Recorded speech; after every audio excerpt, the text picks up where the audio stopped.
kuşların sesi adamı vali yedirdi.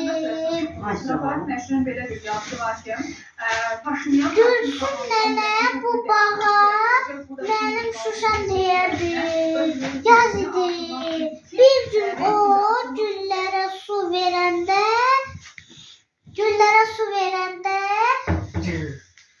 kövreli bağladı.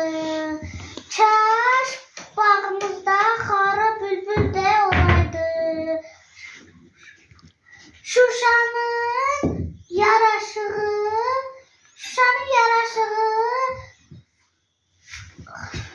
xara bülbül idi. Bir gün Murat bağda oynardı. Kulağına güzel bir kuş sesi geldi. Baktı ki nar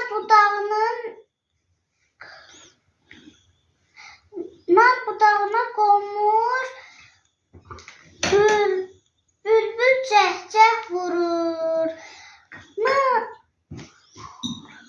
Murat sevinə nənəsini səslədi.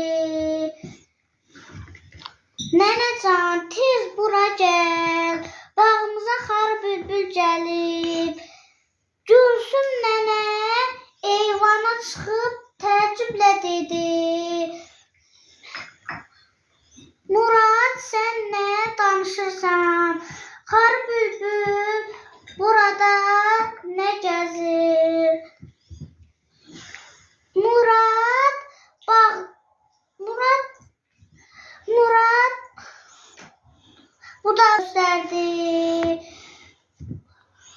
Bax nənəcan, bu da xarı bülbül. Gör necə cəhcəh vurur. Ay mənim ağıllı balam. Xarı bülbül quş deyil, güldür. Buralarda bitmir. Onun vətəni Qarabağdır. Şuşadır. Gülsün nənə nəvəsinin boynunu qucaqladı. Onun gözləri yaşardı.